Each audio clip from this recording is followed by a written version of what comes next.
Terima kasih kepada Tuan Yang di-Pertua Dewan. Bismillahirrahmanirrahim. Alhamdulillahirabbil alamin.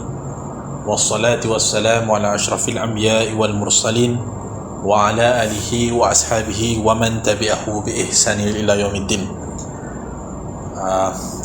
Saya dengan sukacitanya berterima kasih kepada Tuan Yang di-Pertua kerana mengizinkan saya turut serta dalam sesi perbahasan belanjawan ataupun bajet 2022 peringkat dasar yang telah dibentangkan oleh Yang Amat Berhormat Perdana Menteri beberapa hari yang lalu.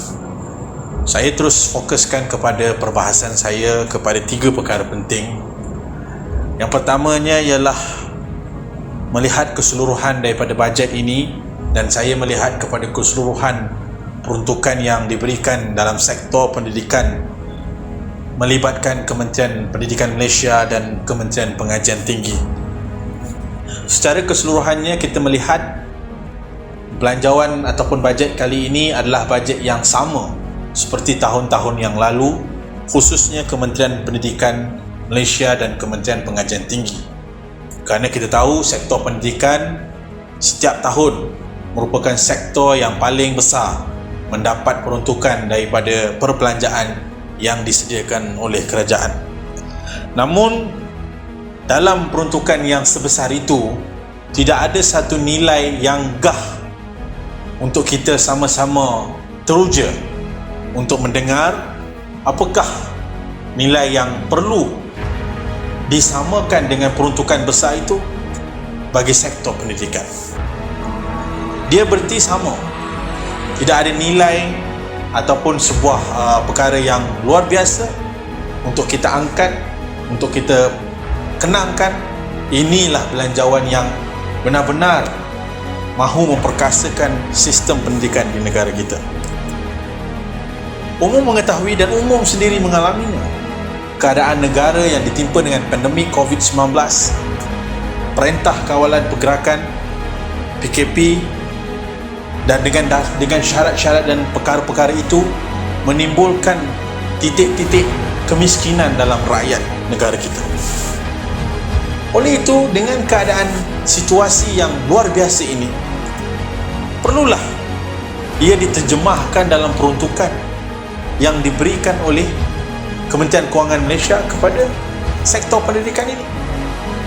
Kalau kita kata Kementerian Pendidikan atau sektor pendidikan ini merupakan sektor yang mendapat peruntukan yang paling besar, berarti dia merupakan sektor yang penting dalam membawa hala tuju ekonomi negara kita, sama ada dalam bentuk pendekatan yang singkat, jangka masa singkat, ataupun dalam jangka masa yang panjang.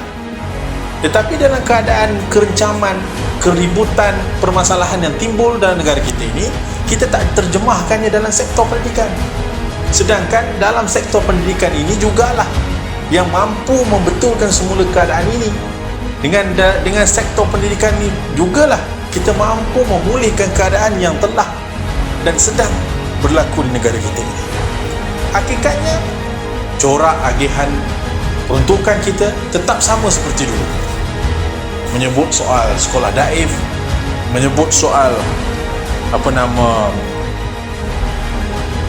bantuan awal persekolahan, ya, memberikan peranti. Ini semua perkara corak-corak agihan yang telah berlaku sebelum ini, tahun-tahun sebelum ini, di mana tahun-tahun sebelum ini kita tidak menghadapi cabaran, dugaan yang begitu besar dalam keadaan negara tidak ditimpa pandemik.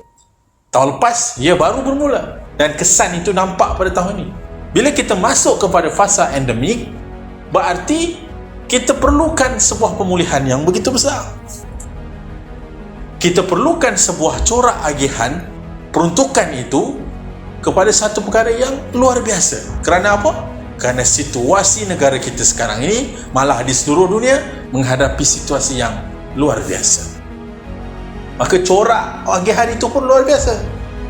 Peruntukan yang besar, yang sama setiap tahun, tetapi kalau diagihkan, kalau ditempatkan, kalau ditujukan kepada benda-benda yang luar biasa, yang benar-benar kena pada tempatnya, tidak mustahil bajet 2022 ini mampu memulihkan semula masyarakat menggunakan sektor pendidikan ini. Ini kekecewaan yang kita alami, corak agihan yang sama. Kita mengalaminya sudah hampir 2 tahun. Jadi patutlah Kementerian Kewangan melihat secara keseluruhan sektor pendidikan itu diolah dengan cara yang baru, pendekatan yang baru untuk masuk kepada fasa endemik yang kita pastinya baru sebaru-barunya berbanding pandemik yang kita alami 2 tahun. Perkara kedua yang saya nak bentangkan ataupun saya nak bahaskan, Tuan Yang di-Pertua, mengkhianati janji adalah salah satu tindakan yang paling meloyakan. Kita tak nak sebut, okay? Ciri-ciri orang munafik itu antaranya ialah mengkhianati janji. Mana kita tak nak ubah, kita tak nak mudah untuk mengangkat orang itu sebagai seorang yang munafik. Tetapi begitu besar dan beratnya tanggungjawab bila kita tidak menunaikan janji tersebut. Soal agihan perbelanjaan ini adalah bukan soal yang remeh, dan dia tidak boleh dipandang enteng oleh semua pihak, kerana perbelanjaan ini merupakan perbelanjaan dana awam, milik rakyat, dan harus diberikan kepada rakyat dengan kadar dan keadaan yang cermat. Ini penting.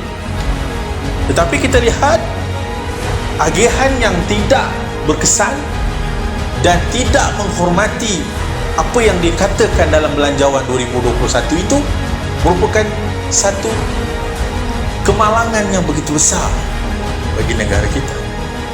Contohnya, janji ataupun retorik untuk mengagihkan 150,000 unit peranti kepada murid-murid berkeluarga B40 yang dijanjikan, yang digahkan dalam Belanjawan 2021.